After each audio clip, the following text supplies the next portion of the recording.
Praise the lord. దేవునికే మహిమ కలుగునుగాక. మీ అందరికీ యేసుక్రీస్తు శక్తి కలిగిన నామంలో, ఘనమైన నామంలో నా హృదయపూర్వకమైన వందనములు తెలియజేయుచున్నాను. ప్రియమైన దేవుని బిడలారా, ఈరోజు వాక్య ధ్యానాంశము, దేవుని దృష్టిలో అతి హేయమైనది ఏమిటి? 2వ కొరింథీ పత్రిక 6వ అధ్యాయము 16వ వచనంలో ఈ విధంగా రాయబడి ఉన్నది. దేవుని ఆలయమునకు విగ్రహములతో ఏమి పొందిక? మనము జీవము గల దేవుని ఆలయమై ఉన్నాము. ప్రార్థన చేసుకుందాం. మహాపరిశుద్ధుడవు, గరుడవైన యేసయ్య, నీ పరిశుద్ధమైన బంగారు పాదములకు వందనములు, స్తోత్రములు చెల్లించుకుంటున్నాం. నువ్వు ఇచ్చిన వాక్యాన్ని బట్టి నేను స్తుతిస్తూ కనపరుస్తున్నాం. నీ వాక్యము ద్వారా వింటున్న మా అందరితో మాట్లాడి నీవే మహిమ, ఘనత, ప్రభావములు పొందుకొనమని యేసు శక్తి కలిగిన నామంలో ప్రార్థించుచున్నాము తండ్రి, ఆమేన్. ప్రియమైన దేవుని బిడ్డలారా, ఈరోజు ఈ వాక్య ధ్యానాంశము ద్వారా ప్రభు పరిశుద్ధాత్మ దేవుడు మనందరితో మాట్లాడునుగాక. ఇక్కడ కొరింథీలకు రాసిన 2వ పత్రిక 6వ అధ్యాయము 16వ వచనాన్ని కనుక మనము జాగ్రత్తగా పరిశీలన చేస్తే ఇక్కడ రాయబడిన మాట ఏమిటి అని అంటే, దేవుని ఆలయమునకు విగ్రహములతో ఏమి పొందిక? మనము జీవము గల దేవుని ఆలయమై ఉన్నాము అని దేవుని వాక్యం రాయబడి ఉన్నది. ఈరోజు వాక్య ధ్యానాంశం ఏమిటి? దేవుని దృష్టిలో అతి హేయమైనది ఏమిటి అనేది. ఇక్కడ రాయబడినటువంటి వాక్యాన్ని కూడా మనము జాగ్రత్తగా పరిశీలన చేస్తే, దేవుని ఆలయానికి అలాగే విగ్రహాలతో ఏమి పొందిక? ఇంకా కింద రాయబడి ఉంటుంది, మనము జీవము గల దేవుని ఆలయమై ఉన్నాము. ఈ రోజున వింటున్న మనందరము, రక్షించబడిన ప్రతి ఒక్కరూ కూడా స్పష్టంగా గ్రహించాల్సినటువంటి ఆత్మీయ సత్యం ఏమిటో తెలుసా? నీవు, నేను, మనందరము రక్షించబడి దేవుని ఆత్మచేత నడిపించబడుతున్న ప్రతి ఒక్కరము దేవుని ఆలయమై ఉన్నాము. మనము దేవుని ఆలయమై ఉన్నాము నా ప్రియ దేవుని బిడ్డలారా. అయితే దేవుని ఆలయముగా ఉన్నటువంటి మనము అనేక రకాలైనటువంటి విగ్రహారాధనలు చేస్తున్నాము. అందుకని దేవుడు అంటూ ఉన్నారు, నా పిల్లలైన మీరు నా ఆలయమై ఉన్నారు. అయితే నా ఆలయమై ఉన్నటువంటి మీరు మరొక దేవతలను లేదా విగ్రహాలతో మీరు సహవాసం చేయుట ఏమిటి అని ఈ రోజున హెచ్చరికతో కూడినటువంటి సందేశాన్ని దేవుడు మనకు అందించబోతున్నారు. ముఖ్యంగా మనము దేవుని ఆలయము. దేవుడు ఏమై ఉన్నారు? మనం ఆరాధిస్తూ సేవిస్తున్నటువంటి యేసుక్రీస్తు ప్రభు అసలు ఎవరు, ఎటువంటి దేవుడు అని గనక మనము ఒకసారి ఆలోచన చేస్తే, యేసయ్య పరిశుద్ధుడైనటువంటి దేవుడు. మన దేవుడు పరిశుద్ధుడు, నీతిమంతుడు, ఏ పాపము లేనటువంటి గొప్ప దేవుణ్ణి మనం కలిగి ఉన్నాము నా ప్రియమైన దేవుని బిడ్డలారా. ఆయనలో ఏ పాపము లేదు. ఆయన సత్యవంతుడు, యథార్థవంతుడు, నీతి కలిగిన న్యాయాధిపతి, అతి పరిశుద్ధుడైనటువంటి దేవాతి దేవుడు. అయితే ఆ పరిశుద్ధుడు, అతి పరిశుద్ధుడు, పరిశుద్ధ దేవదూతలతో, కొన్ని వేల కోట్ల దేవదూతలతో నిత్యము పరిశుద్ధుడు, పరిశుద్ధుడు, పరిశుద్ధుడని పూజించబడుతూ కొనియాడబడుతున్నటువంటి నా యేసుక్రీస్తు ప్రభు అతి పరిశుద్ధుడైన దేవుడు. మన దేవుడు ఎవరో తెలుసా? అతి పరిశుద్ధుడైనటువంటి దేవుడు. అయితే ఆయన అంటున్నారు, నా రక్తంలో కడుగుబడిన మీరు కూడా నా ఆలయమై ఉన్నారు. నీవు నేను ఈ రోజున దేవుని ఆలయము అని దేవుడే మాట్లాడుచున్నారు.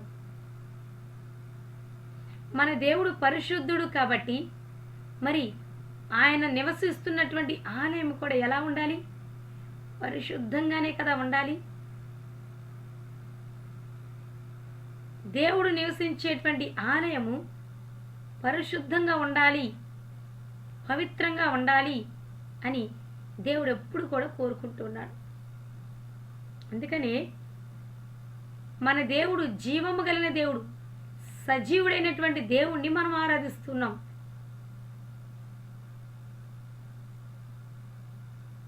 ఈ లోకపరంగా చూస్తే దేవతలు, దేవుళ్ళు అని చెప్పబడుతున్న వాళ్ళంతా విగ్రహాలు, మనుషుల చేతి ద్వారా చెక్కబడినటువంటి విగ్రహాలు. వాటికి నోరుండి మాట్లాడలేవు, చేతులుండి కదపలేవు, కాళ్ళుండి నడవలేవు, ముక్కుండి వాసన చూడలేవు, చెవులుండి వినలేవు, కళ్ళుండి చూడలేవు. అవి విగ్రహాలు. అయితే బంగారు పూత వేసినంత మాత్రాన ఆ మనుషుల చేత చెక్కబడిన విగ్రహాలు దేవుళ్ళైపోతాయా? కానీ నేను ప్రకటిస్తున్నటువంటి యేసుక్రీస్తు ప్రభు ఎవరో తెలుసా? ఆయనే ఏకైక దేవుడు, ఆయనే నిజ దేవుడు. ఆ దేవుడే అతి పరిశుద్ధుడు. ఏ పాపము లేకుండా పరిశుద్ధుడనేటువంటి వాళ్ళు ఎవరైనా ఉన్నారా ప్రపంచంలో అంటే ఆయనే దేవుడు, ఆయనే యేసుక్రీస్తు ప్రభు. ఆయన తప్ప పరిశుద్ధుడంటూ ఎవ్వరు కూడా ఈ భూ ప్రపంచంలో లేనే లేరు. అతి పరిశుద్ధుడు నా యేసుక్రీస్తు ప్రభు మాత్రమే. నా ప్రియమైన దేవుని బిడ్డలారా, అయితే మొదటి కొరింథీ పత్రిక 3వ అధ్యాయము 16-17 వచనాలు కనుక చదువుకుంటే, కొరింథీలకు రాసిన పత్రిక 3వ అధ్యాయము 16-17 వచనాలు చదువుకుంటే స్పష్టంగా ఎక్కడ దేవుని ఆలయమై ఉన్నటువంటి మనము ఎలా ఉండాలని దేవుడు ఆశపడుతున్నాడు ఇక్కడ చూద్దాం. మీరు దేవుని ఆలయమై ఉన్నారనియు దేవుని ఆత్మ మీలో నివసించుచున్నాడనియు మీరెరుగరా? ఎవడైనను దేవుని ఆలయమును పాడు చేసిన ఎడల దేవుడు వానిని పాడు చేయును. దేవుని ఆలయము పరిశుద్ధమై ఉన్నది, మీరు ఆ ఆలయమై ఉన్నారు. ఒక్కసారి క్రీస్తు రక్తంలో కడుగబడి బాప్తిసం పొందిన ప్రతి ఒక్కరూ దేవుని ఆలయమై ఉన్నారు. పరిశుద్ధాత్మ చేత నడిపించబడుతున్న ప్రతి ఒక్కరూ దేవుని ఆలయమై ఉన్నారు. పరిశుద్ధుడైనటువంటి దేవుడు మనలో నివసిస్తూ ఉన్నారు. అందుకని మన ప్రాణాత్మ దేహాలు కూడా ఎప్పుడు పరిశుద్ధపరచబడుతూనే ఉండాలి. నా ప్రియమైన దేవుని బిడ్డలారా, అయితే ఈ రోజున యేసుక్రీస్తు ప్రభువే రక్షించబడినటువంటి ప్రతి ఒక్కరిలో ఆయన ఆత్మస్వరూపిగా, పరిశుద్ధాత్మ దేవుడుగా నివసిస్తూ ఉన్నారు. అందుకనే మన దేవుడు మనలో నివసిస్తున్నందు వలన మనము ఆయన ఆలయమై ఉన్నాము. మనలో నివసిస్తున్న దేవుడు పరిశుద్ధుడు కాబట్టి మనము కూడా, మన ప్రాణాత్మ దేహాలు కూడా ఎప్పుడు ఆయన చేత పరిశుద్ధపరచబడుతూ ఉండాలి, ఆయన వలె పరిశుద్ధముగా ఉండాలి అని దేవుడి రోజున స్పష్టంగా మాట్లాడుతున్నారు. ఒకవేళ దేవుడు మనలో నివసిస్తున్నను మనము కనుక పరిశుద్ధంగా ఉండకుండా అపవిత్రతలకు చోటిచ్చినట్లయితే దేవుడు అంటున్నారు,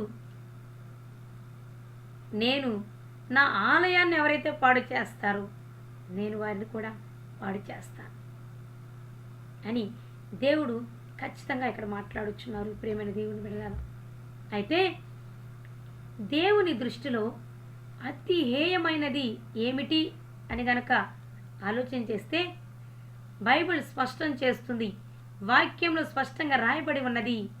విగ్రహారాధన దేవుని దృష్టిలో అతి హేయమైనది, అతి అసహ్యమైనది,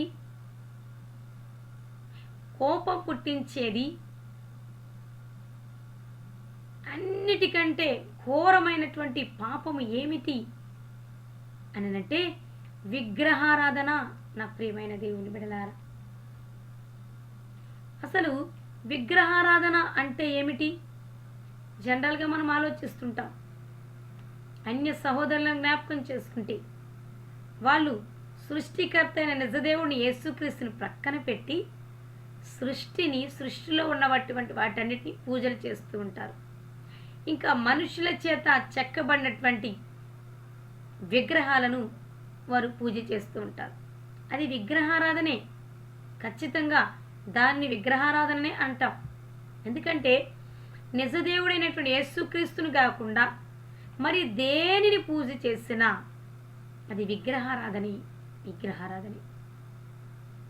అయితే ఈ రోజున ఆ అన్యులతోనే కాదు, అటువంటి విగ్రహారాధన చేస్తున్న వారితోనే కాదు ఈ రోజున మాట్లాడాలనుకుంటుంది దేవుడు.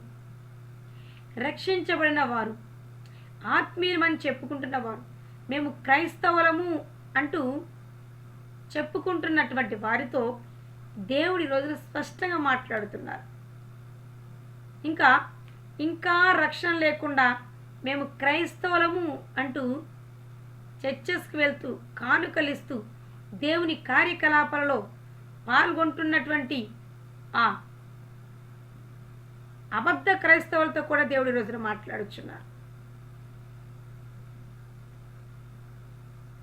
ఏమిటి అని అంటే వాస్తవానికి అన్యులు పూజ చేసేదే విగ్రహారాధనే కాదు, ఇంకా విగ్రహారాధన అంటే ఏమిటో ఈ రోజున చాలా విషయాలు దేవుడు మనతో స్పష్టంగా మాట్లాడబోతున్నారు. జాగ్రత్తగా శ్రద్ధగా ఈ మాటలను ఆలకించాల్సిందిగా నా ప్రియులైనటువంటి మీ అందరితో నేను దేవుని పేట మనవి చేస్తున్నాను. ముఖ్యంగా విగ్రహారాధన అంటే ఏమిటి అని అంటే, ఒకటి, దేవుని కంటే ఎక్కువగా దేనిని ప్రేమించినా అది విగ్రహారాధనే అని వాక్యం స్పష్టంగా తెలియజేస్తుంది. మన నిజదేవుడైన యేసుక్రీస్తుని కాకుండా ఇంకా మనం దేనిని ఇష్టపడినా, దేనిని ప్రేమించినా, దేనికి మొదటి ప్రాధాన్యత ఇచ్చినా అది విగ్రహారాధనేనని దేవుడు ఈ రోజున మనతో మాట్లాడుచున్నారు. అంటే ముఖ్యంగా ఆలోచన చేయాలి, మనము కలిగి ఉన్నవి అవి ఏమైనా సరే, మనుషులైనా వస్తువులైనా.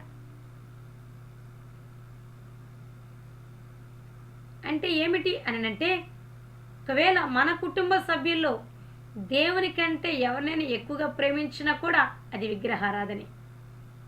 ఇంకా మనం కలిగి ఉన్నటువంటి ఆభరణాలు, వస్తువాహనాలు, ఇంకా గృహాలు,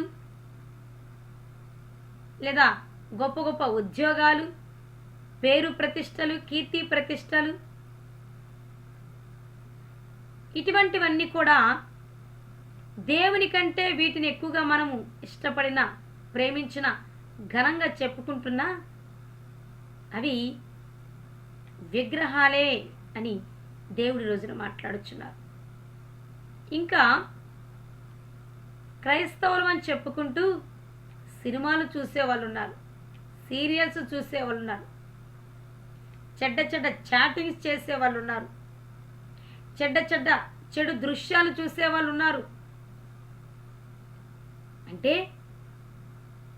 ఒకవైపు దేవుని సన్నిధికి వెళుతూ దేవుని బిడలమంటూ రక్షించబడ్డామంటూ మరొక వైపు సినిమాలు, సీరియళ్ళు, షికార్లు, చెడు దృశ్యాలను చూడటం, ఇవన్నీ కూడా ఈ రోజున దేవుని దృష్టిలో విగ్రహారాధన, విగ్రహాలు అని దేవుడు స్పష్టంగా మాట్లాడుతున్నారు. ఖచ్చితంగా దేవుడు వింటున్న మీతో మాట్లాడుచున్నారు. నీవు దేవుని సన్నిధికి వెళ్ళి వచ్చాక నీవు నీ కుటుంబం అంతా కలిసి సినిమాలు, సీరియళ్ళు చూడటం లేదా? ఇంకా దేవుని కంటే ప్రాముఖ్యముగా నీ కుటుంబాన్ని, కుటుంబంలో ఉన్న వ్యక్తులను ప్రేమించడం లేదా? ఇంకా దేవుని కంటే ఎక్కువగా నీవు కలిగి ఉన్న వస్తు వాహనాలన్నిటినీ నువ్వు ప్రేమించటం లేదా? ఇవి గనక నువ్వు చేస్తూ ఉంటే నీవు దేవుని దృష్టిలో విగ్రహారాధికుడవే, విగ్రహారాధికులేనని దేవుడి రోజున మాట్లాడుచున్నారు. రెండవదిగా ఏమిటి దేవుని దృష్టిలో విగ్రహారాధన అని అంటే, లోకముతో స్నేహం చేయడం, లోకస్తులతో స్నేహం చేయడం, ఇంకా అన్యులతో సహవాసం చేయటం కూడా విగ్రహారాధన క్రిందే వస్తుందని దేవుడు స్పష్టంగా మాట్లాడుచున్నారు. కొరింథీయులకు రాసినటువంటి 2వ పత్రిక 6వ అధ్యాయము 14 నుండి 16 వచనాలు కనుక మనం చూస్తే ఇక్కడ స్పష్టంగా ఈ మాటలు రాయబడి ఉన్నాయి. మీరు అవిశ్వాసులతో జోడుగా ఉండకుడి. మీరు అవిశ్వాసులతో జోడుగా ఉండకుడి. నీతికి దుర్నీతితో ఏమి సాంగత్యము? వెలుగునకు చీకటితో ఏమి పొత్తు? క్రీస్తునకు బెలియాలుతో ఏమి సంబంధము? అవిశ్వాసితో విశ్వాసికి పాలెక్కడిది? దేవుని ఆలయానికి విగ్రహములతో ఏమి పొందిక అని ఈ రోజున మాట్లాడుచున్నారు.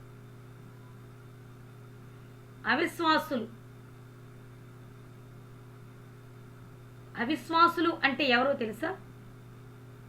యేసుక్రీస్తును నిజరక్షకునిగా అంగీకరించని వారు, విశ్వసించని వారు,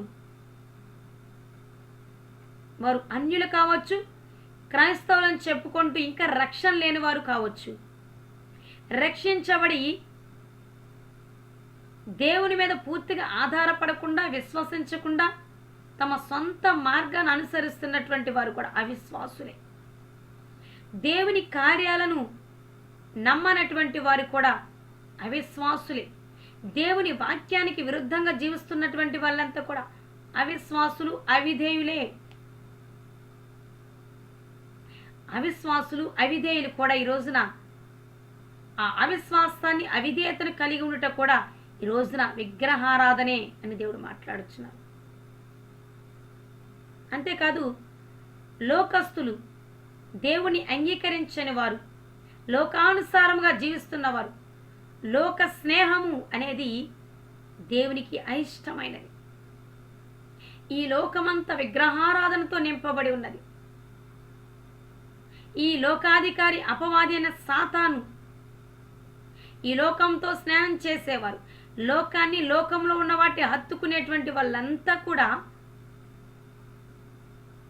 అపవాది సంబంధులు. అందుకే యేసే అంటారు, మీరు మీ తండ్రి అయిన అపవాది సంబంధులులాగా ప్రవర్తిస్తున్నారు అని అంటారు. ఎందుకు ఆ మాట యేసయ్య యోహాను సువార్తలో మాట్లాడుచున్నారు అని అంటే, ఎవరైతే రక్షణ లేనివారు, అన్యులే కాదు, రక్షించబడి కూడా లోక స్నేహాన్ని విడిచిపెట్టకుండా లోకానుసారంగా జీవించుచున్న అవిశ్వాసులతో స్నేహం చేస్తున్నవారు, ఇంకా చెప్పాలంటే ఇతర దేవతలు, విగ్రహాలు, దేవుళ్ళను పూజ చేసేటువంటి వారితో అనగా అన్యులతో సహవాసం చేయటం కూడా ఈ రోజున విగ్రహారాధన అని దేవుడు మాట్లాడుచున్నారు. అందుకనే అవిశ్వాసులతో విశ్వాసికి పాలెక్కడా? నువ్వు నిజంగా రక్షించబడి ఉంటే, యేసుక్రీస్తు నిజ రక్షకునిగా అంగీకరించాక నీకు అవిశ్వాసులతో సంబంధం ఎందుకు? నిన్ను విశ్వాసగా చేసింది, నిన్ను రక్షించుకున్నది ప్రత్యేకంగా ఈ లోకానికి కనపరచడానికి. విశ్వాసులతోనే స్నేహం చేయాలి. ఆత్మీయులు ఆత్మ సంబంధాలతోనే సహవాసం చేయాలి. విశ్వాసులు అవిశ్వాసులతో సహవాసం చేయకూడదు. అంతేకాదు, వెలుగుకు చీకటితో ఏమి సాంగత్యం? దేవుని సంబంధులు చీకటి సంబంధులతో సహవాసం చేయటం ఏ పాటిది? వాక్యానికి విరుద్ధం అది. నీతికి దుర్నీతితో ఏమి సాంగత్యం? నీతి అనంటే యేసుక్రీస్తును అనుసరించడం, వాక్యానుసారంగా జీవించడం. యేసుని విశ్వసించి నీతిమంతుడిగా నీతిమంతురాలుగా మలచబడిన నీవు దుర్నీతిలో దొర్లాడుతున్నటువంటి లోకస్తులతో నీకు సాంగత్యం ఎలాగు? దేవుని ఆలయంగా మలచబడిన నీకు వేరు వేరు విగ్రహాలు పూజ చేసేటువంటి, విగ్రహారాధన చేసేటువంటి వ్యక్తులతో ఏమి పొందిక అని దేవుడి రోజున మాట్లాడుచున్నారు.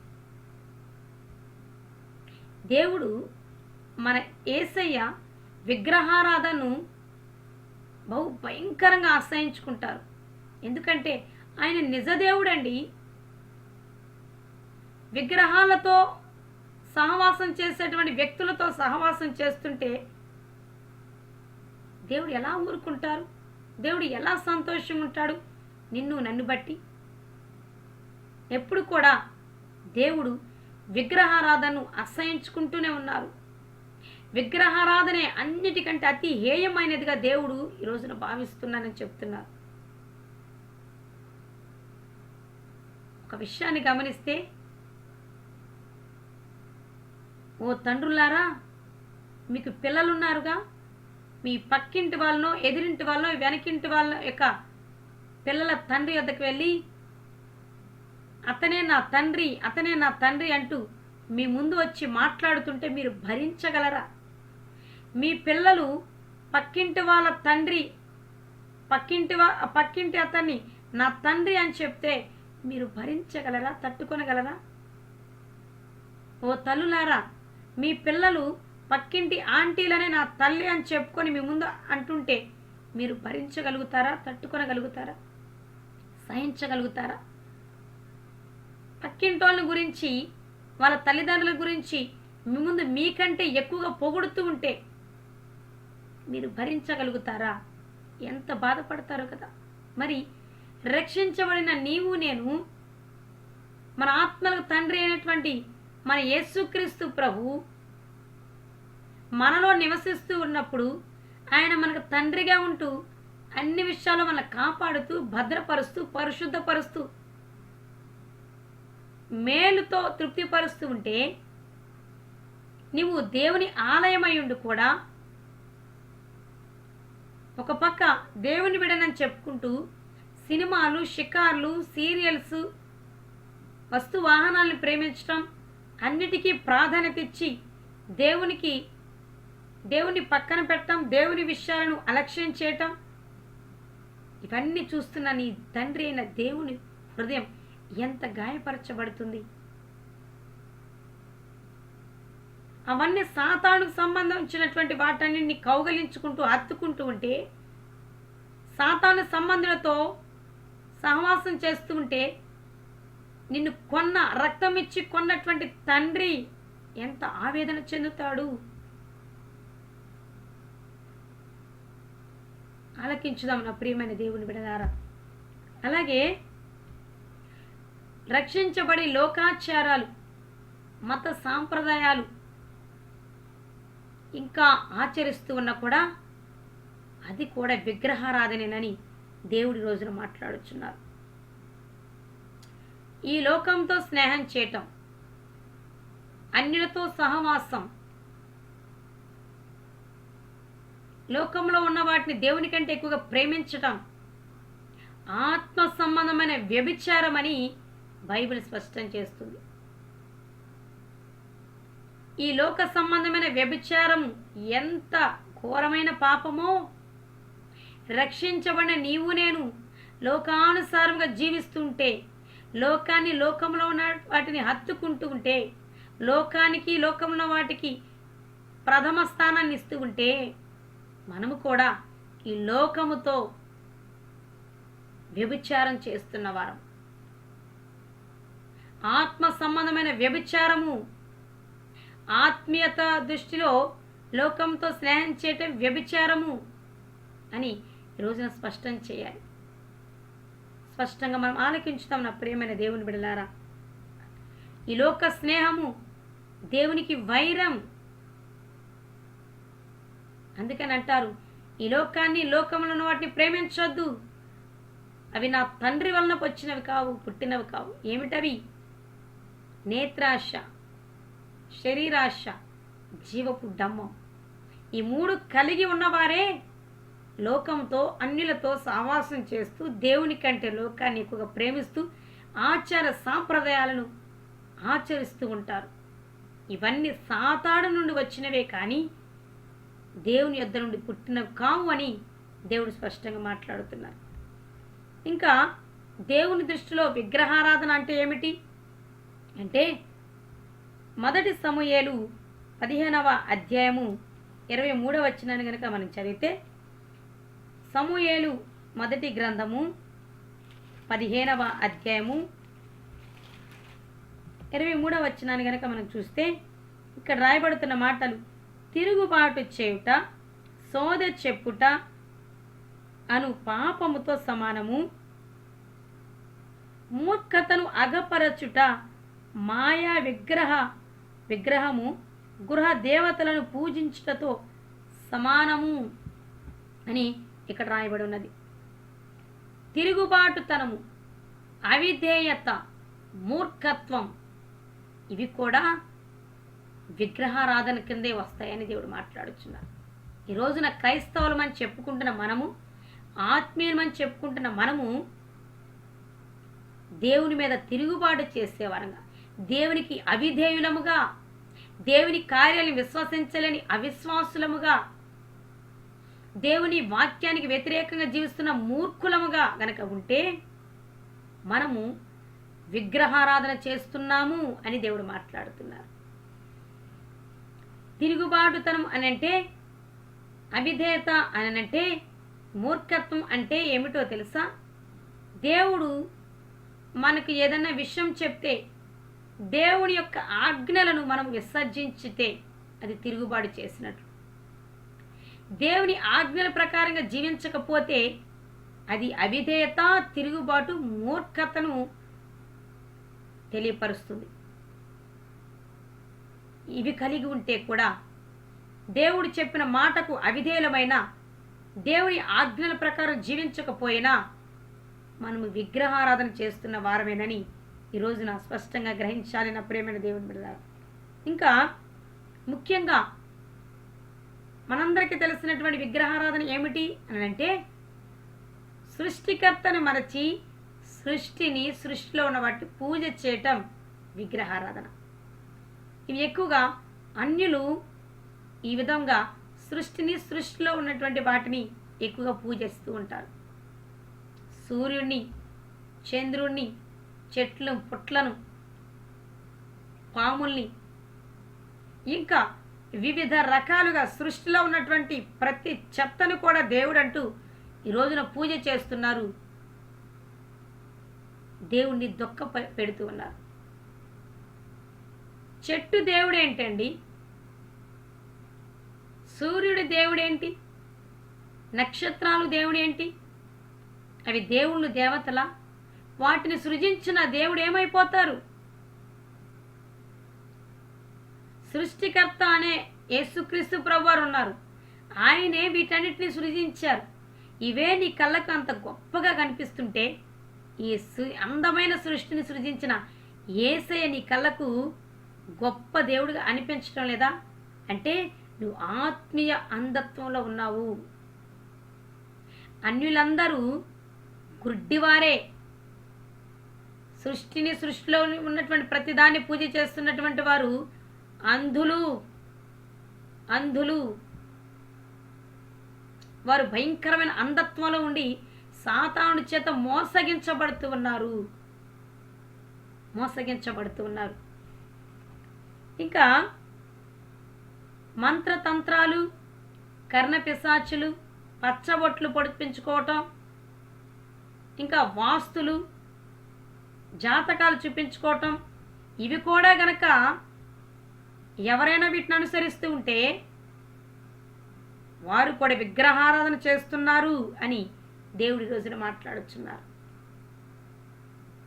నీకు ఏదైనా అవసరం వస్తే దేవుని వద్దకు వెళ్తే దేవుడు మాట్లాడే దేవుడు, నీ ప్రార్థన ఆలకించే దేవుడు, నీ మొర ఆలకించే దేవుడు, నీ అవసరాలు తీర్చే దేవుడు, నిన్ను బాగు చేసే దేవుడు, నిన్ను పట్టించుకునే దేవుడు, నిన్ను ప్రేమిస్తున్న దేవుడు,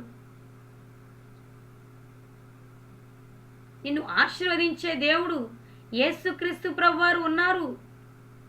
ఆయన్ని విడిచేసి జాతకాలు వెంట తిరగటం, కర్ణపిశాచులు, సోదెగాండతో మంత్రతంత్రాలు, వాస్తులు చూపించుకొని జీవించడం, ఇవన్నీ కూడా విగ్రహారాధన అని దేవుడి రోజున మాట్లాడుచున్నారు. కాబట్టి నా ప్రియమైన దేవుని బిడ్డలారా, రక్షించబడిన ప్రతి ఒక్కరము దేవుని ఆలయమై ఉన్నాము. ఆ దేవుని ఆలయంలో పరిశుద్ధుడైన దేవుడు ఉన్నాడు. మనలో దేవుడు నివసిస్తున్నాడు పరిశుద్ధాత్మ దేవుడుగా. ఆయన పరిశుద్ధుడు. ఆయన ఆలయమైనటువంటి మనము, మన ప్రాణాత్మ దేహాలు కూడా పరిశుద్ధంగా ఉండాలి. పరిశుద్ధుడైన దేవుణ్ణే సేవించాలి, ఆయన్నే ఆరాధించాలి, ఆయన్నే పూజ చేయాలి, ఆయన్నే ప్రేమించాలి. అప్పుడే మనలో ఉన్నటువంటి పరిశుద్ధుడైనటువంటి ఆత్మదేవుడు సంతోషిస్తారు, మనల్ని ఆశీర్వదిస్తాడు. మనం ఈ లోకానికి ప్రత్యేకమైనటువంటి వారముగా, దేవుని పిల్లలముగా, క్రీస్తు వారసులుగా జీవించాలన్నది దేవుని యొక్క ఉద్దేశమై ఉన్నది. అయితే ప్రత్యేకంగా జీవించాల్సిన మనము కూడా ఇదిగో ఇప్పటి వరకు చెప్పుకున్నటువంటి వాటన్నిటిని అనుసరిస్తూ మనము కూడా విగ్రహారాధన చేస్తూ మన తండ్రి అయిన దేవుణ్ణి విసర్జిస్తూ దుఃఖపెడుతున్నాం. ఇవన్నీ మనం అనుసరిస్తున్నాము అని అంటే నిజ దేవుణ్ణి విసర్జించేసామని అర్థం. కాబట్టి ఈ రోజున దేవుని దృష్టిలో అతి హేయమైనది, దేవునికి కోపాన్ని తెప్పించేది, దేవుని ఉగ్రతను కురిపించేది, బహు ఘోరమైనటువంటి తప్పిదము ఏమిటి ప్రాముఖ్యంగా అని అంటే విగ్రహారాధన. ఆజ్ఞ అతిక్రమమే పాపము. ఆదాము హవ్వలు దేవుని ఆజ్ఞను అతిక్రమించినందుకే ఆ ఏదేను వనంలో నుంచి త్రోసివేశాడు దేవుడు. అంత రోషం కలిగిన దేవుడు మన యేసుక్రీస్తు ప్రభు. మరి ఆ రోషం కలిగిన దేవుడు ఆజ్ఞ అతిక్రమిస్తేనే తన బిడ్డలను బయటికి నెట్టివేశాడు.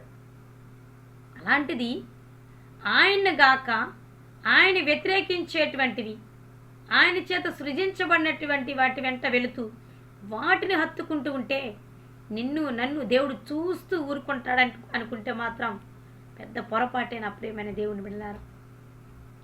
అయితే మన దేవుడు, ఆయన దైవత్వం, ఆయన గుణ లక్షణాలు, ఆయన పరిశుద్ధతను గురించి నీకు తెలిస్తే, నువ్వు గ్రహిస్తే, మరొక్కసారి దేవుని దృష్టిలో ఏది హేయమైనదో అది విగ్రహారాధన. అయితే విగ్రహారాధన అంటే ఏమిటి ఈరోజు స్పష్టంగా మాట్లాడుతుండగా, ఒకవేళ ఈ ఆచార సాంప్రదాయాలు, ఈ విధమైనటువంటి విగ్రహారాధనలో మనం ఉన్నామేమో, మనకు తెలియకుండానే సాతానుడు ఈ విధమైనటువంటి విగ్రహారాధన చేసేటట్టుగా మనల్ని ప్రోత్సహిస్తూ మోసం చేస్తున్నాడేమో. ఇప్పటివరకు చేసాం. ఈరోజు దేవుడితో మనతో మాట్లాడుచుండగా మన తప్పిదాలను దేవుని సన్నిధికి వెళ్ళి ఒప్పుకొని క్షమాపణ పొందుకుంటే మరలా మనల్ని పరిశుద్ధుడైన దేవుడు తన రక్తంతో కడిగి పవిత్రపరుస్తాడు, పరిశుద్ధపరుస్తాడు, సర్వసత్య మార్గాన మనల్ని నడిపిస్తారు. అయితే ముఖ్యంగా ఆనాడు న్యాయాధిపతుల కాలం తర్వాత సమూయేలుతో దేవుడు, బాలుడైన సమూయేలుతో మాట్లాడేంత వరకు కూడా దేవుడు 430 సంవత్సరాలు తన పిల్లలకు దర్శనమే ఇవ్వలేదట, ఇజ్రాయేలుతో మాట్లాడలేదట. షిలోహులో సమూయేలు దేవుని స్వరం వినేంత వరకు దైవ దర్శనమే లేదు అని మొదటి సమూయేలు గ్రంథంలో స్పష్టంగా రాయబడి ఉంటుంది. 430 సంవత్సరాల తర్వాత మొట్టమొదట బాలుడైన సమూయేలుతోనే దేవుడు మాట్లాడినట్లుగా మనం చూస్తాం. ఎందుకు అంత లాంగ్ టైం దేవుడు తన ప్రియ బిడ్డలతో మాట్లాడటం మానివేశారు అనంటే వారు దేవుని మీద తిరుగుబాటు చేశారు, దేవుణ్ణి విసర్జించారు, దేవునికి అవిధేయులైపోయారు, దేవుని విషయంలో మూర్ఖులుగా ప్రవర్తించారు. అదేమిటో తెలుసా? నిజ దేవుణ్ణి శ్రమలో నుండి మొరపెడితే రక్షించిన దేవుణ్ణి పక్కన పెట్టేసి మనుషుల చేత చెక్కబడిన పోత విగ్రహాలను, దేవతలను దేవుళ్ళుగా పూజలు చేశారు, దేవుణ్ణి దుఃఖపరిచారు. అందుకనే దేవుడు బాధతో తన పిల్లలంటే ఇష్టం ఉన్నప్పటికీ వారు దేవునిపై చేసిన తిరుగుబాటును బట్టి, మూర్ఖత్వాన్ని బట్టి, అవిధేయతను బట్టి దేవుడు 430 సంవత్సరాలు మాట్లాడటమే మానివేశాడట. నా ప్రియ దేవుని బిడ్డలారా, విగ్రహారాధన చేసేటువంటి వారితో దేవుడు మాట్లాడరు. దేవుడు తన స్వరాన్ని వినిపింపచేయడు. ఎందుకంటే విగ్రహారాధన అనేది గొప్ప అపవిత్రత. విగ్రహారాధన చేసేటువంటి వారి హృదయాలు అపవిత్రతతో, ఘోరమైన పాపముతో నింపబడి ఉంటాయి.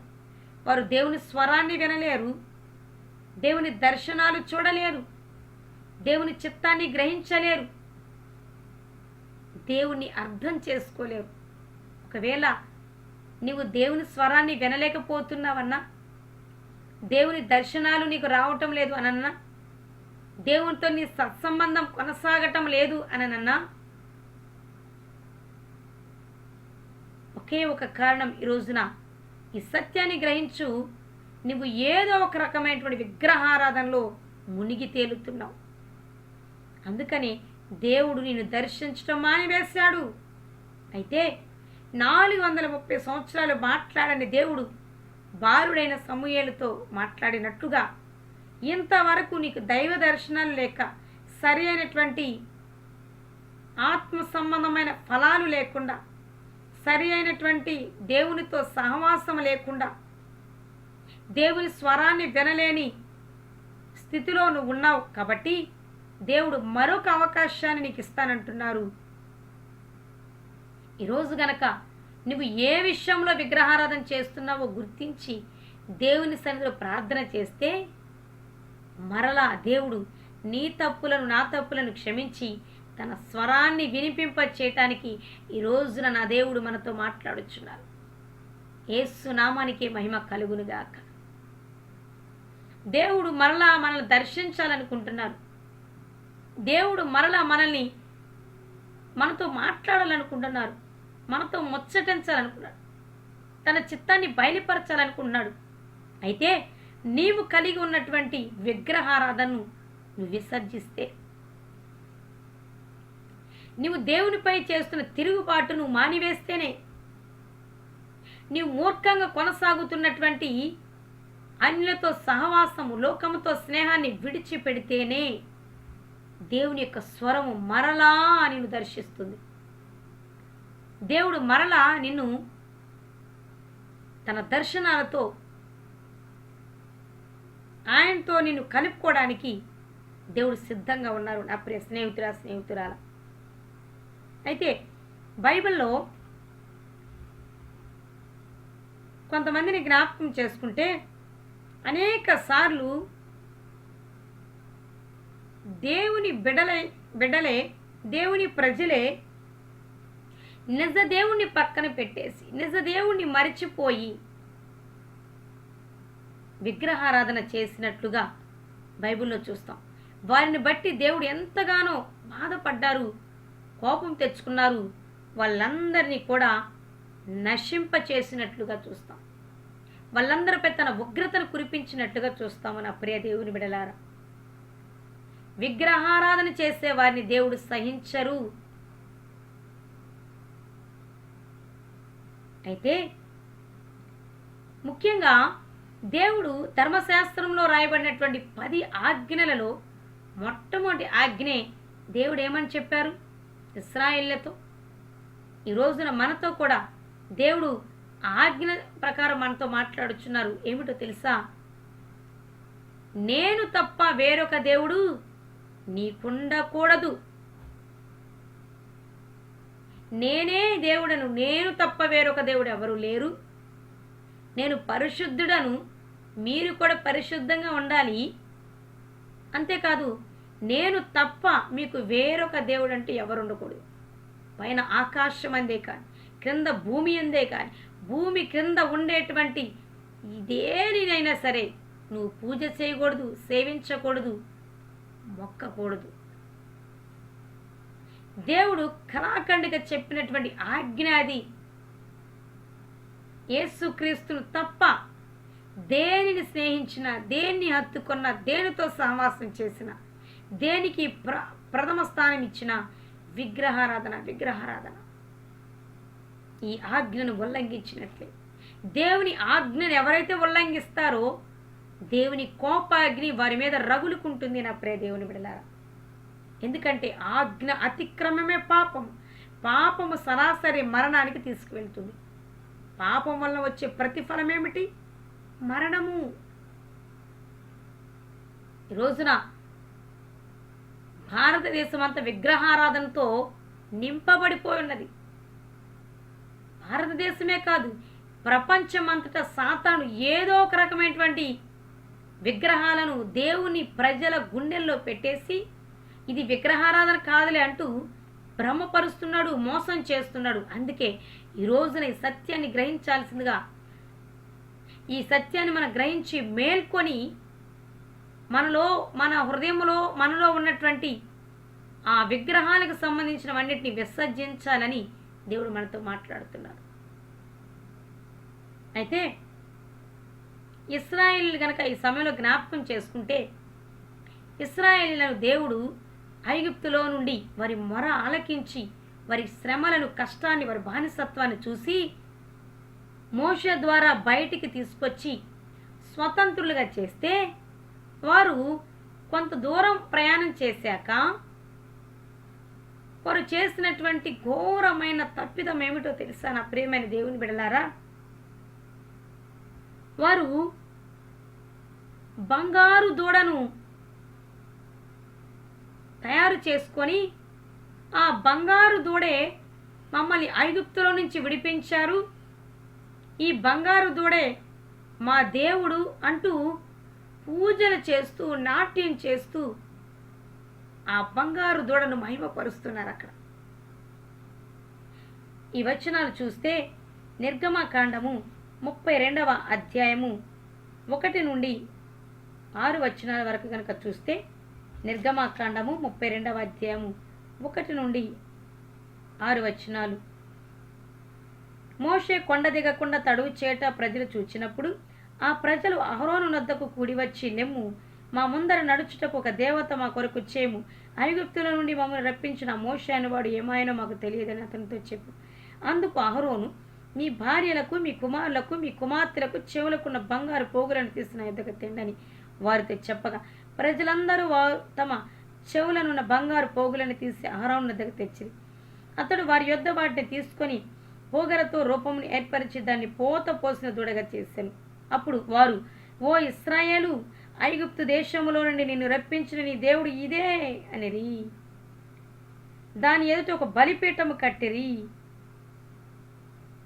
అంతేకాదు, అక్కడ ఆ బలిపీఠం ఎదుట దహన బళ్ళు, సమాధాన బళ్ళను అర్పించిరి అని రాయబడింది.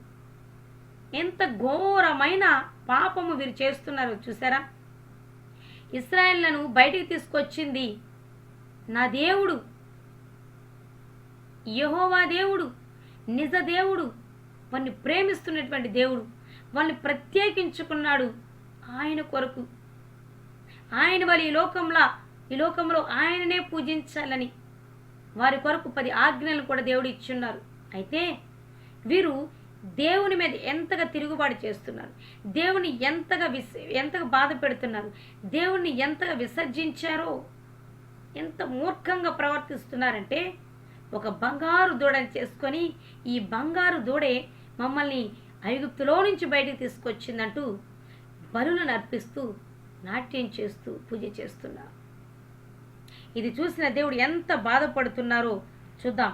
నిర్గమకాండము 32:7 నుండి 10 వచనాలు చూస్తే, కాగా యెహోవా మోషే తిట్లను, నీవు దిగి వెళ్ళము, ఐగుప్తు దేశం నుండి నీవు రప్పించిన నీ ప్రజలు చెడిపోయి, నేను వారికి నియమించిన త్రోవ నుండి త్వరగా తొలగిపోయి తమ కొరకు పోత పోసిన దూడను చేసుకుని దానికి సాగిల బలి నర్పించి, ఓ ఈ ఇశ్రాయేలు, ఐగుప్తు దేశం నుండి రప్పించిన నీ దేవుడు ఇదే అని చెప్పుకొనిరని మరియు యెహోవా ఇట్లను నేను ఈ ప్రజలను చూచి ఉన్నాను, ఇదిగో వారు లోబడనొల్లని ప్రజలు, కావున నీవు ఊరకుండుము, నా కోపము వారి మీద మండును, నేను వారిని కాల్చి వేసేదను అని రాయబడింది. దేవుడు అంటున్నారు, ఆ పరిస్థితిని చూసిన దేవుడు అంటున్నాడు, నా కోపం వారి మీద రగులుకుంటుంది, నేను వారిని చంపేస్తాను అంటున్నాడు.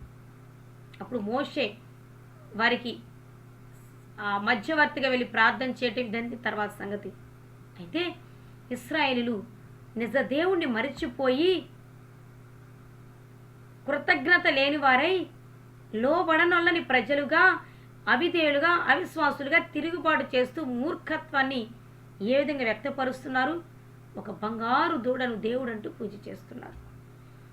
ఇశ్రాయేలును బయటికి తీసుకొచ్చినప్పుడు దేవుడు అన్న మాటలు వారితో ఏమిటో తెలుసా? లేవికాండము 18:1-2 మిమ్మల్ని ఐగుప్తులోనే నేను బయటికి తీసుకొచ్చాను కాబట్టి మీరు వెళ్ళి వచ్చినటువంటి ఐగుప్తు యొక్క ఆచారాలను మీరు అనుసరించకూడదు, అలాగే నేను మిమ్మల్ని నడిపిస్తున్న కనానులో ఉన్న ఆచారాలను కూడా మీరు అనుసరించకూడదని ఖచ్చితంగా ప్రారంభంలోనే దేవుడు చెప్పితే, వీరు తర్వాత చేసినటువంటి యొక్క మరొక తప్పిదం ఏమిటో తెలుసా నా ప్రియ దేవుని బిడ్డలారా? ఇశ్రాయేలీయులు కనానికి వెళ్ళాక కూడా ఆ అన్య ఆచారాలను, అన్య దేవతలను పూజ చేశారు. దేవునికి కోపం వచ్చింది. వారిని బబులోని చక్రవర్తి అయిన నెబుకద్నెజరుకు 70 సంవత్సరాలు అప్పగించేశారు. దేవుడే తన ప్రజలను 70 సంవత్సరాలు బబులోను దేశంలో చెరగా పంపించారు నా ప్రియ దేవుని బిడ్డలారా. వారు చేస్తున్న విగ్రహారాధన బట్టి దేవునికి కోపం వచ్చి ఆ యెరూషలేము మందిరం మీద కానీ అక్కడున్నటువంటి ఆ ప్రాంతం మీద దేవుడు తన ఉగ్రతను కురిపించారు. ఇంకా చెప్పాలి అని అంటే, అదే ఇశ్రాయేలు దేవుని చేత ప్రత్యేకించబడిన వాళ్ళు దేవుని నామాన్ని మహిమపరచకుండా, దేవుని దృష్టిలో యోగ్యులుగా ఉండకుండా, దేవుని సంతోష పెట్టకుండా, ఇంకా చేసిన పొరపాటే మరలా చేస్తూ దేవుణ్ణి మరచి, దేవుణ్ణి విసర్జించి, ఆయన ఆజ్ఞలను త్రోసివేసి ఇతర దేవతలను, దేవుళ్లను పూజ చేస్తూ ఉండడం వలన దేవుడు అనేక సార్లు ఇశ్రాయేలును, ఒకసారి ఫిలిస్తీన్లకు, మిద్యానీయులకు, అమ్మోయినకు, ఈ విధంగా శత్రువులకి దేవుడే స్వయంగా తన బిడలను అప్పగించారు. కారణం, వారు దేవుడు చేయొద్దన్న పని చేశారు. దేవుడు అన్నారు కదా, మీరు నా ఆలయమై ఉన్నారు, నా వలె మీరు పరిశుద్ధంగా ఉంటేనే మీరు క్షేమంగా ఉంటారు. అలా కాకుండా నా ఆలయాన్ని కనుక మీరు పాడు చేస్తే, మీ ప్రాణాత్మ దేహాలను అనుగ్రహించిన నన్ను విసర్జించి మీ ప్రాణాత్మ దేహాలను విగ్రహాలతో సంబంధం చేసుకున్నట్లయితే, అపవిత్రపరుచుకున్నట్లయితే నేను మిమ్మల్ని కూడా పాడి చేస్తానన్నాను. అందుకని దేవుడు వారు చేసిన తప్పిదానికి వారికి తెలిసి వచ్చేలా వారిని స్వయంగా దేవుడి శత్రువుల చేతులకు అప్పగించారు. అలాగే నా ప్రియమైన దేవుని బిడ్డలారా, కొంతమంది రాజులు, ముఖ్యంగా ఇశ్రాయేళ్ల రాజులందరూ కూడా దాదాపుగా చాలామంది దేవుణ్ణి మరచి, దేవుని ఆజ్ఞలు విస్మరించి విగ్రహారాధన చేసినట్లుగా బైబిల్లో చూస్తాం. వారిలో ముఖ్యంగా ఆహాబు, యెహెజ్కేలు, మనష్షే, సౌలు, సంసోను, వివిధ రాజులే కాకుండా దేవుని చేత అభిషేకించబడినటువంటి వ్యక్తులు కూడా దేవుణ్ణి విసర్జించి, దేవుని మీద తిరుగుబాటు చేసి వారి మూర్ఖత్వాన్ని ఏ విధంగా వ్యక్తపరిచారో తెలుసా? విగ్రహాలను పూజ చేశారు, అన్యులతో సహవాసం చేశారు. ఆహాబు, యెజబేలు అనేటువంటి భార్య భర్తలు, రాజు రాణి, ఇజ్రాయెల్ యొక్క రాజు ఆహాబు, వీరిరువురు చేసినటువంటి గొప్ప ఘోరమైన తప్పిదం ఏమిటి తెలుసా? అంతకుముందు ఏలుబడి చేసిన ఇజ్రాయేలు రాజులందరికంటే వీళ్ళు ఎక్కువగా విగ్రహారాధన చేశారట. ఇశ్రాయేల్ అందరినీ, దేవుని బిడ్డలందరినీ విగ్రహాల వైపు మళ్లించారట. బయలు ప్రవక్తలు, అస్తారోతు ప్రవక్త, దేవతలు పూజించేటువంటి వాళ్ళ అందరినీ పెంచి పోషించారట. నిజ దేవుడైన ప్రవక్తలను చంపించారు వీళ్ళు. ఇటువంటి ఘోరమైన విగ్రహారాధన చేయడాన్ని బట్టి ఆహాబు యెజెబెలులకు దేవుడు వేసిన శిక్ష ఏమిటో తెలుసా? వాళ్ళు చనిపోయాక వాళ్ళ నెత్తురు కుక్కలు నాకేటట్టుగా దేవుడు చేశాడు. అలాగే మనష్షే కూడా విగ్రహారాధన చేసి తన సొంత కొడుకునే ఆ అగ్నిగుండం దాటించి ఆ బలి అర్పించడం జరిగింది. తరువాత దేవుడు శిక్షలోనికి చెరకు పంపించాక, దేవుడు శిక్షను అనుమతించాక, ఆ శిక్షించబడుతున్న సమయంలో మొరపెడితే దేవుడు మనిషిని కనికరించాడు. ఇంకా సౌలు ఇజ్రాయేలుకు మొదటి రాజు అమ్మోనీయుల మీదకి యుద్ధానికి వెళ్ళి అంత నాశనం చేయమంటే తనకి ఇష్టమైన క్రొవ్వినటువంటి పొట్టేళ్లను, ఆ దూడలను వాడు తెచ్చేసుకున్నారు. అంతా కాల్చివేసేసి అంతా నశింపచ్చే నిర్మూలన చేయంటే సౌలు తనకిష్టమైన వాటిని కొని తెచ్చుకున్నాడు.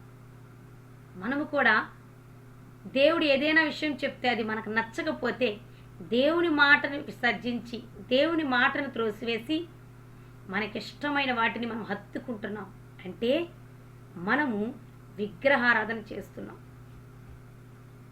దేవుడు ఏదైనా మనకి ఒక విషయం చెప్తే దేవుడు వద్దన్నది మనం విడిచిపెడితే దేవుని హత్తుకుంటే మనం నిజంగా దేవుని ఆలయమై ఉన్నట్లు, దేవుని వలె పరిశుద్ధంగా ఉన్నట్లు, దేవునికి సంతోషాన్ని కలిగిస్తున్న వారం ఉంటాం. సౌలు ఎందుకు నశించిపోవాల్సి వచ్చింది? దేవుడు అంతటిని నిర్మూలన చేయమంటే తనకిష్టమైన వాటిని మాత్రం తన హృదయంలో పెట్టుకున్నాడు, తను తెచ్చేసుకున్నాడు. దేవునికి ఇష్టం లేని దాన్ని సౌలు హత్తుకున్నాడు. ఇంకా చెప్పాలంటే సంసోను కూడా దేవుని చేత నాజీరు చేయబడి అభిషేక్తుడైనటువంటి సంసోనుగా ఉంటూ ఉన్నప్పుడు శత్రులైన ఫిలిస్తీన్ల చేతిలో నుంచి ఇజ్రాయెల్ని రక్షించడానికి దేవుడు ఏర్పాటు చేసుకుంటే సంసోను చేసిన పని ఏమిటి? అన్య స్త్రీలను పెళ్లి చేసుకోవటం, అన్య స్త్రీలతో వ్యభిచారం చేయటాన్ని విగ్రహారాధన కాదా? దేవుడు దాన్ని చూస్తూ ఊరుకున్నాడా? శత్రుల చేతికి సంసోను అప్పగించేశాడు. ఎంత ఘోరమైన దుస్థితిలోనికి సంసోను వెళ్ళిపోయాడు నా ప్రియమైన దేవుని బిడ్డలారా. అలాగే ఆహాజు రాజు తన కొడుకులను, తన వారసుని అగ్నిగుండం దాటించాడట.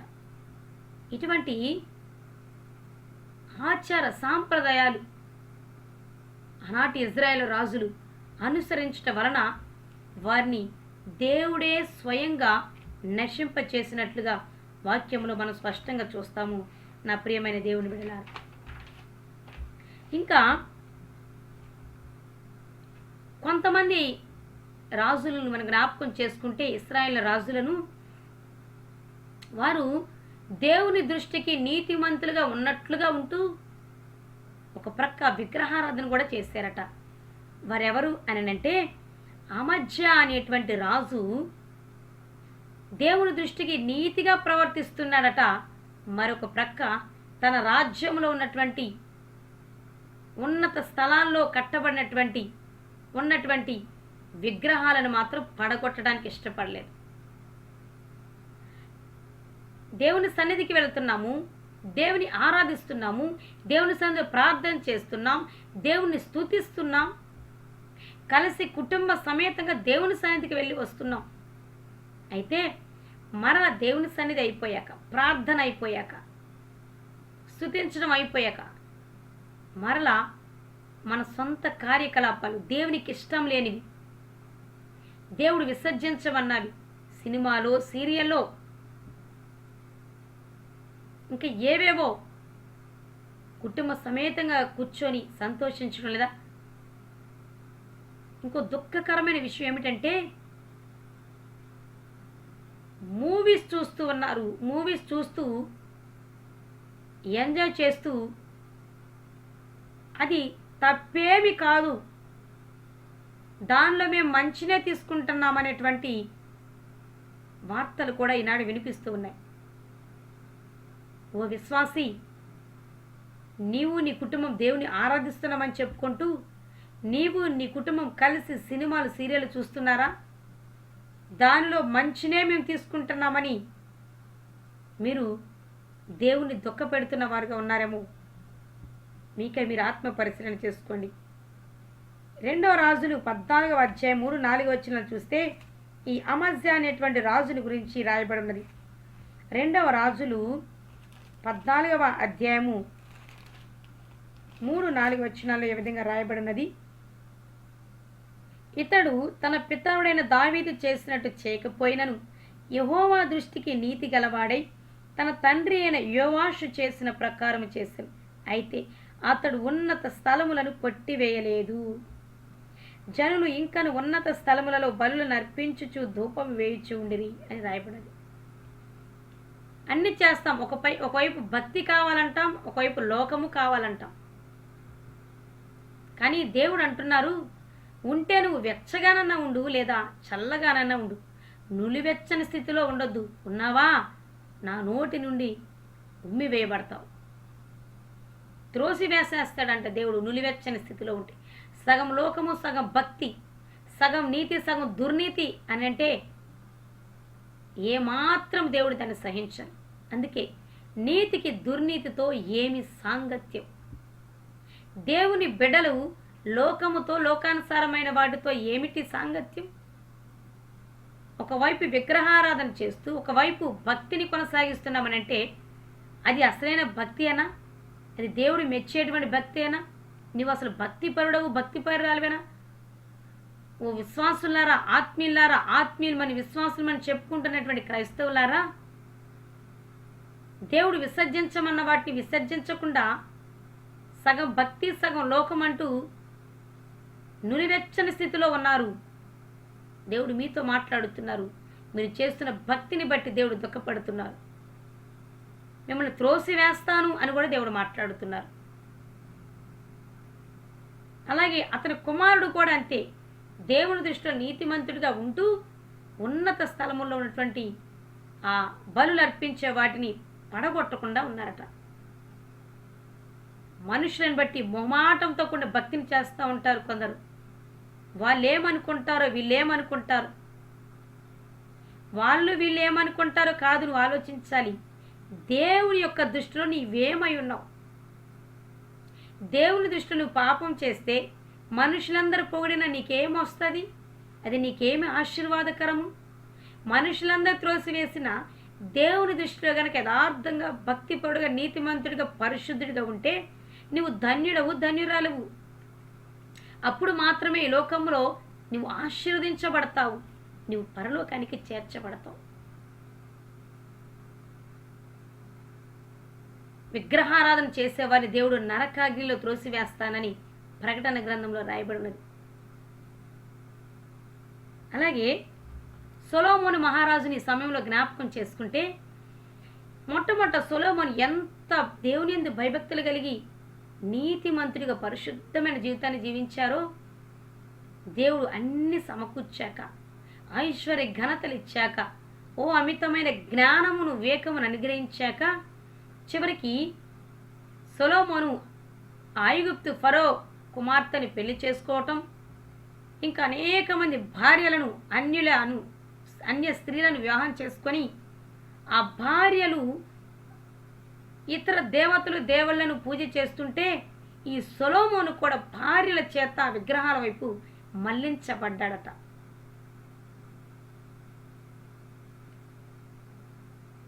దాన్ని బట్టి దేవుడు ఏమని మాట్లాడుతున్నారు? విగ్రహారాధన చేస్తున్నప్పుడు సొలొమోను దేవుడు దర్శించాడు. ఈ మొదటి రాజుల గ్రంథము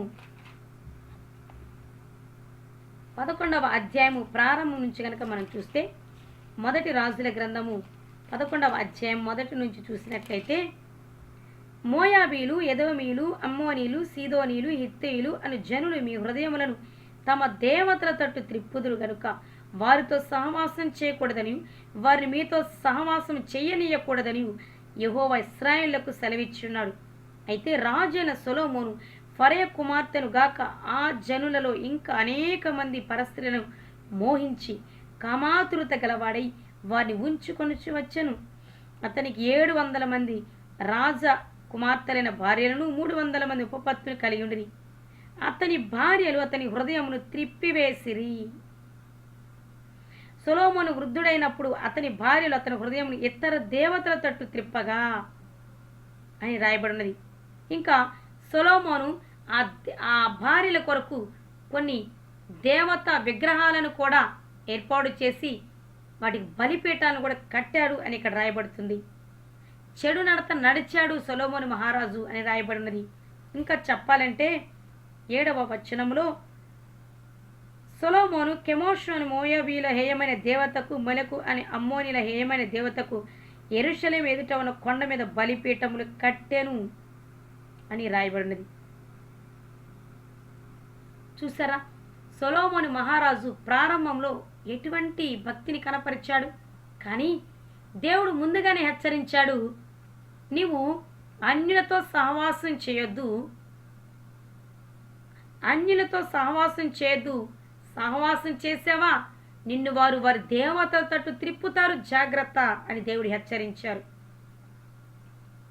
నీవు సహవాసం చేయొద్దు, నీతో కూడా వారు సహవాసం చేయకుండా నువ్వు కట్ చేయి అని దేవుడు హెచ్చరించిన సొలొమోను పట్టించుకోలేదు. అతడి భార్యల మాట విని ఆ భార్యలు, ఆ స్త్రీలు పూజ చేస్తున్న దేవతల తట్టు ఇతని హృదయం కూడా త్రిప్పేసుకున్నాడట. దేవతల విగ్రహాలకు పూజలు చేశాడు. బలిపీఠాలు కట్టిన దుస్థితిలో దౌర్భాగ్యకరమైనటువంటి జీవితాన్ని జీవించాడు వృద్ధాప్యంలో సొలొమోను. ఈ దౌర్భాగ్యకరమైన స్థితిని చూసిన దేవుడు ఏమాత్రం విసర్జించాల. ఎందుకంటే దావీదుకు చేసినటువంటి వాగ్దానం, నిబంధన జ్ఞాపకం చేసుకున్నాడు దేవుడు. అటువంటి ఈ భయంకరమైన విగ్రహారాధన చేస్తున్న సొలొమోనుతో దేవుడు 2 సార్లు దర్శించినప్పుడట దేవుని స్వరాన్ని గుర్తించలేని గుడ్డివాడుగా ఆత్మీయ అంధత్వంలో ఉండిపోయి దేవుని యొద్ద నుండి అతని హృదయం తొలగిపోయిందని రాయబడింది. ఇశ్రాయేలు దేవుడిని యెహోవా అతనికి 2 మార్లు ప్రత్యక్షమై నీవు ఇతర దేవతలను వెంబడింపవలదని అతనికి ఆజ్ఞాపించినను సొలొమోను హృదయం ఆయన యొద్ద నుండి తొలగిపోయేను. రోజున ఆత్మీయులు ఆ విశ్వాసులని చెప్పుకుంటున్న మనము దేవుని స్వరం గ్రహించలేకపోవడానికి, సత్యాన్ని గ్రహించలేకపోవటానికి కారణం ఒకటే అని దేవుడు మాట్లాడుతున్నారు. నీ హృదయంలో దేనికో ఏ విగ్రహానికో స్థానం ఇచ్చావు, ఏదో ఒక రకమైన విగ్రహారాధన నువ్వు చేస్తూ ఉన్నావు. దేవుడు చెప్తున్నారు, నీవు అన్యులతో సహవాసం చేయొద్దు, అన్యులు నీతో సహవాసం చేయకుండా జాగ్రత్త పడు. రోజున వింటున్న మీరు అవిశ్వాసులతో సహవాసం చేస్తున్నారు, దుర్నీతిని అనుసరిస్తున్న దుష్ట సంబంధులతో సహవాసం చేస్తున్నారు, త్రాగుబోతులతో, మత్తు పానీయాలు సేవిస్తున్న వారితో సహవాసం చేస్తున్నారు, అన్యులతో మీరు సహవాసం చేస్తున్నారు. యేసును అంగీకరించని, విశ్వసించని వారితో మీరు సహవాసం చేస్తున్నారు, జాగ్రత్త. వారు పూజ చేస్తున్న దేవతల తట్టు త్రిప్పుతారేమో, జాగ్రత్త. ఆ రోజు సొలొమోనుతో హెచ్చరిక చేసినట్లు ఈరోజు దేవుడు మీతో హెచ్చరిక చేస్తున్నారు. కొందరు అంటారు, మేము అన్యులతో సహవాసం చేసి వాళ్ళను మన వైపు త్రిప్పుతామని. చాలా పొరపాటు నా ప్రియ దేవుని బిడ్డలారా. ఇక్కడ సొలొమోను గొప్ప భక్తుడే, కానీ అన్యులతో సహవాసం చేసినప్పుడు సొలొమోను ఏమైనా నిజదేవుని వారికి పరిచయం చేసి నిజదేవుని వద్దకు నడిపించాడా? ఇతనే అన్య దేవతల తట్టు వారి చేత త్రిప్పబడ్డాడు. నీవు నేను ఏ పాటి వారము? అందుకని దేవుడే చక్కగా చెప్తున్నారు, అవిశ్వాసతో విశ్వాసికి పాలువద్దు, నీతితో దుర్నీతికి పొంతనొద్దు, అన్యులతో సహవాసం బంద్ చేయండి, కట్ చేయండి, విసర్జించండి. అన్యులతో సహవాసం చేస్తున్నప్పుడు ప్రమాదాలు పొంచి ఉంటాయి నా ప్రియ సహోదరి సహోదరుడా. ఎప్పుడైతే సొలొమోను హృదయం దేవుని యుద్ధ నుండి తొలగిపోయిందో శాపం తెచ్చిపెట్టుకున్నాడు. అతని కుమారుడు కాలంలో రాజ్యం 2గా చీలిపోయింది. ఎంతగా దౌర్భాగ్యకరమైనటువంటి పరిస్థితిలోనికి రాజ్యం వెళ్ళిందో మనం చూస్తాం. కేవలం సొలొమోను చేసినటువంటి తప్పిదము, విగ్రహారాధన బట్టి. అలాగే మనం కనుక జ్ఞాపకం చేసుకుంటే మరి కొంతమంది రాజులు ఉన్నారు బైబిల్లో. ఆ రాజులను బట్టి దేవుడు ఎంతగానో సంతోషపడ్డాడు. వాళ్ళు ఎవరో తెలుసా? హిజ్కియా మహారాజు. హిజ్కియా మహారాజు యెరూషలేములో రాజుగా పట్టాభిషిక్తుడైన తర్వాత హిజ్కియా చేసినటువంటి గొప్ప పని ఏమిటో తెలుసా? హిజ్కియా రాజైన వెంటనే దేవుడు సంతోషపడేటువంటి పని చేశాడు. దేవుడు మెచ్చుకునేటువంటి పని చేశాడు. దేవుడు మెచ్చుకునే పని ఏంటో తెలుసా? మనమున్న చోట మన దేవుణ్ణే మనము ప్రత్యేకంగా మహిమపరచాలి. మనమున్న చోట ఒకవేళ మన చుట్టూ విగ్రహాలు ఉంటే, అటువంటి పరిస్థితులు, అటువంటి ఆచారాలు ఉంటే, మనం వాటిని జయిస్తే, వాటిని మనం త్రోసివేస్తే, దేవుని నామాన్ని మహిమపరిస్తే, అప్పుడు నిన్ను బట్టి నన్ను బట్టి దేవుడు సంతోషపడతాడు. ఇక్కడ హిజ్కియా మహారాజు చేసింది చదువుదాము. ఆ 3వ వచనం నుండి, తన పితరుడైన దావీదు చేసినట్టు అతడు యెహోవా దృష్టికి పూర్ణంగా నీతిని అనుసరించెను. ఉన్నత స్థలములను కొట్టివేసి విగ్రహములను పగలగొట్టి దేవతా స్తంభములను పడగొట్టి మోషే చేసిన ఇత్తడి సర్పమును చిన్నాభిన్నములుగా చేసెను. దానికి ఇశ్రాయేలీయులు నెహుష్టానము పేరు పెట్టి దానికి ధూపము వేచి వచ్చి ఉండిరి అని రాయబడింది. ఇంకా చూస్తే హిజ్కియా నీతిని అనుసరిస్తూ దేవుని ఆజ్ఞలను హత్తుకుంటూ దేవుణ్ణే విశ్వసించిన వాడై దేవునిలో నిలిచి ఉన్నట్టుగా మనం అక్కడ చూస్తాం. హిజ్కియా రాజు అయిన వెంటనే ఆయన చేసిన పని ఏంటో తెలుసా? దేవుని మందిరాన్ని బాగు చేశాడు. పాడైపోయిన దేవుని మందిరాన్ని బాగు చేశాడు. ఇంకా ఏమిటో తెలుసా? ఆ మందిరం యొద్ద, ఆ రాజ్యంలో ఎక్కడెక్కడైతే దేవునికి హేయమైన విగ్రహారాధన ఉన్నదో అటువంటి వాటన్నిటిని కూడా నాశనం చేసేసాడు మొట్టమొదట. అది దేవుని దృష్టికి అనుకూలమైనది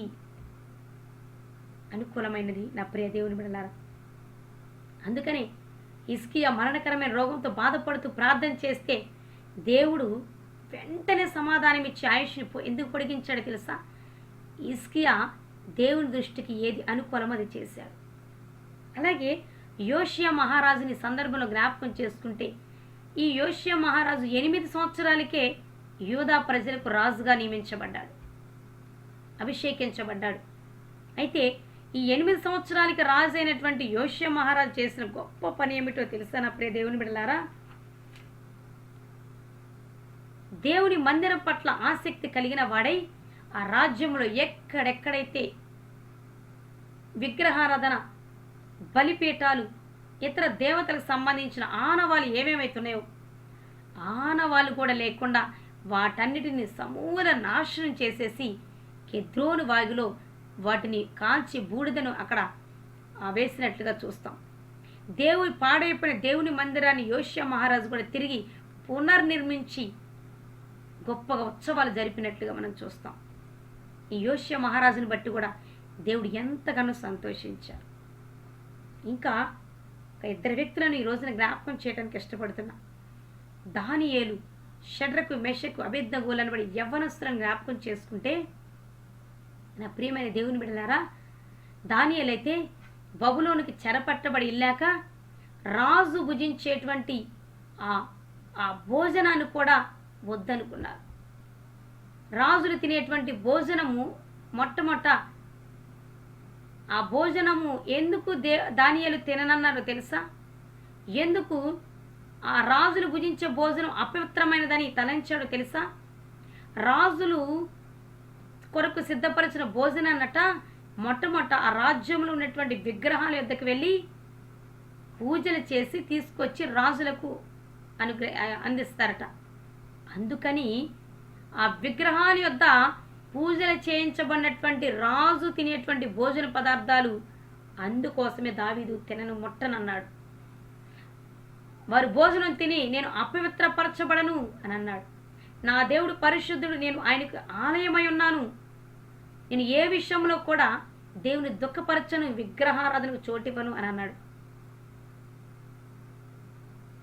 అలాగే షడ్రకు, మేషకు, అబేద్నెగోలు ఒకసారి ఈ నెబుకద్నెజరు బంగారు విగ్రహాన్ని రాజ్యంలో తయారు చేయించి దానికి మొక్కండి, మొక్కకపోతే అగ్నిగుండంలో ప్రాస్తామని శాసనం చేయించిన ఈ షడ్రకు అబేద్నగు, ఆ షడ్రకు మేషకు అబేద్నగులనే యవ్వనస్తులు రాజుతోనే స్వయంగా మాట్లాడారు ధైర్యంగా ఆత్మరోషముతో. రాజా, మేము నీవు చేయించిన ఈ బంగారు విగ్రహానికి మేము పూజ చేయి. మేము పూజ చేస్తే, మేము సేవిస్తే నిజదేవుడిని యెహోవానే సేవిస్తాము తప్ప ఈ బంగారు విగ్రహానికి మాత్రం మేము మొక్కము అని కళాఖండిగా చెప్పేశారు. చనిపోవడానికైనా, అగ్నిగుండంలో పడద్రోయటానికైనా సిద్ధపడ్డారు. కానీ యవనస్తులు విగ్రహారాధన చేయటానికి మాత్రం ఒప్పుకోలేదు. నా ప్రియదేవుని వల్ల దావీదు సింహాల పోన్లోకైనా వెళ్ళడానికి ఇష్టపడ్డాడు, కానీ దేవునికి ప్రార్థన చేయటం మాత్రం మానివేనన్నాడు. రాజులతోనే ఈ విషయాలు మాట్లాడారు ధైర్యంగా. మరి మాటలు వింటున్న నీవు నేను ఇటువంటి ఆత్మరోషాన్ని, ఇటువంటి ధైర్యాన్ని, ఇటువంటి పరిశుద్ధతను మనం కలిగి జీవించడానికి ఇష్టపడుతున్నాము. అనేకుల ఎదుట, అన్యుల ఎదుట దేవుని నామాన్ని ఈ రీతిగా మహిమపరచడానికి ఇష్టపడుతున్నామా? లేదా మొహమాటానికి పోయి వాళ్ళ ఆచార సాంప్రదాయాలు కొనసాగిస్తూ దేవుని దుఃఖపరుస్తున్నామా? ఇక్కడ యవనస్తులు అన్య దేశంలో నివసిస్తున్న రాజుల ముందు, ప్రజల ముందు దేవుని నామాన్ని ఎంతగానో ఘనపరిచారు. వారిని బట్టి దేవుని నామం ఎంతగానో మహిమపరచబడింది. నా ప్రియ దేవుని బిడలారా, ఎంత ఆత్మరోషం, ఎంత ధైర్యం, ఎంత సమాలుకరమైనటువంటి పవిత్రమైన జీవితాన్ని ఆ యవనస్తులు జీవించారు. అది కదా అసలు భక్తి అంటే. వారు కదా భక్తిపరులు అని అంటే నా ప్రియ దేవుని బిడలారా. అయితే మనం పని చేస్తున్న చోట, మన కుటుంబాలలో ఎక్కడ విగ్రహారాధన జరిగిస్తున్నాము, ఏ ఏ విషయాలలో మనకు తెలియకుండానే విగ్రహారాధనలో పడిపోతున్నామో మనం గ్రహించాలి. పెళ్ళిళ్ళు చేసుకున్నప్పుడు, పుట్టినరోజు జరిపించుకున్నప్పుడు, ఇంకా ఏవేవో అకేషన్స్ జరిపించుకున్నప్పుడు ఆచార సాంప్రదాయాలను చేస్తూ విగ్రహారాధన చేస్తున్న వారం ఉంటున్నామేమో. ఈ రోజున మనం ఆత్మ పరిశీలన చేసుకుందాం. ఏది విగ్రహారాధనో దేవుడు తెలియచేస్తుండగా మనము కూడా షడ్రకు, మేషకు, హిజ్కియా, యోషియా వంటి భక్తుల వలె ఆత్మరోషము కలిగి మన కుటుంబంలో మనం పని చేస్తున్న చోట ఏ విషయంలోనూ విగ్రహాలకు, సాతానుడికి అవకాశం ఇవ్వద్దని దేవుని పేట మనం చేస్తూ ఉన్నాను. మనం ఎక్కడ పని చేస్తున్నా మనము, మన కుటుంబాలు దేవుని నామాన్నే మహిమపరచాలి. ఏ విషయంలోనూ విగ్రహారాధన చేసేందుకు మనం ఒప్పుకోకూడదు. నా ప్రియమైన దేవుని బిడలారా, అబ్రహామును దేవుడు పిలిచినప్పుడు అబ్రహాము విగ్రహారాధికుడిగా ఉన్నాడు. విగ్రహాలను తయారు చేసి పూజించేటువంటి ఆ కుటుంబము అబ్రహాము కుటుంబం. అయితే దేవుడు అబ్రహామును పిలిచేటప్పుడు తన తండ్రి ఇంటిని, బంధువులను విడిచి రమ్మన్నాడు. అంటే విగ్రహారాధన సంపూర్ణంగా విడిచి నన్ను వెంబడించి అన్నప్పుడు, అప్పటి వరకు నిజదేవుడు ఎవరో తెలియకపోయినా, పేరు పెట్టి పిలిచిన దేవుని నిజదేవుడిగా విశ్వసించి వెంటనే, దేవుడు చెప్పిన వెంటనే విగ్రహారాధన, ఆ ఆచార సాంప్రదాయాలు, ఆ పరిస్థితులన్నింటినీ విడిచి దేవుణ్ణి హత్తుకొని దేవుని కొరకు ప్రత్యేకంగా బయటికి వచ్చేసినందువలన అబ్రహామును దేవుడు ఎంత ప్రత్యేకంగా ఆశీర్వదించాడు.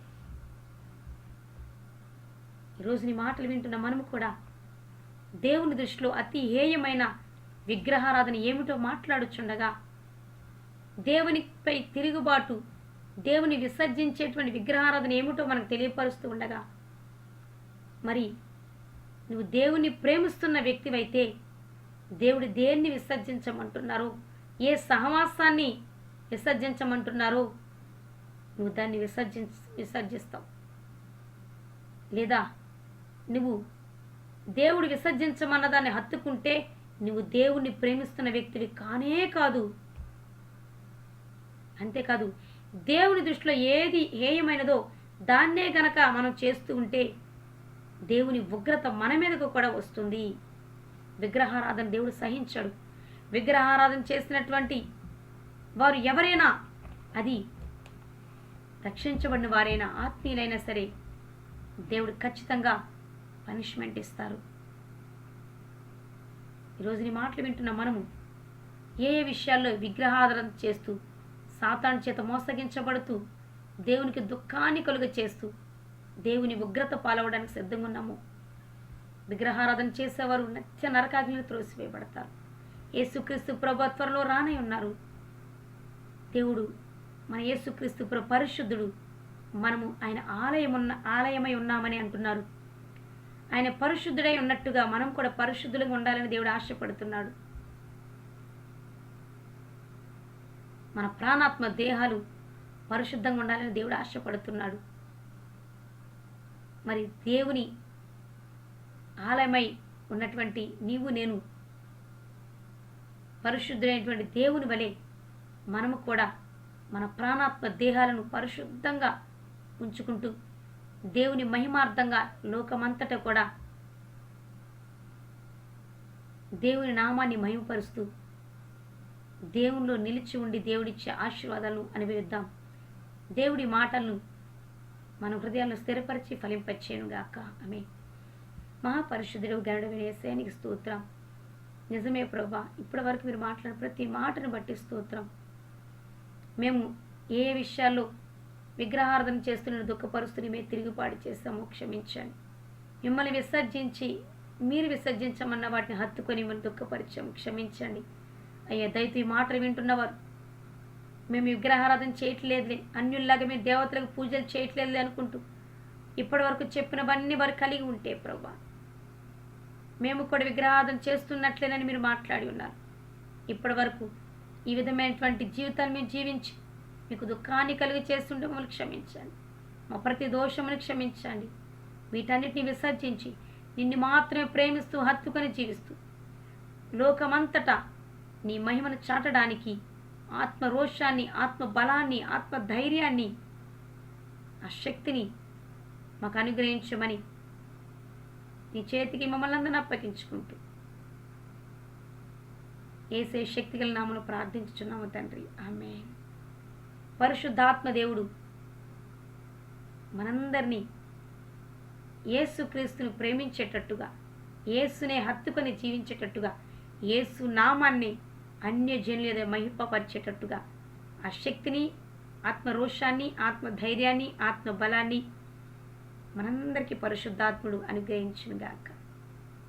ఆమేన్, ఆమేన్.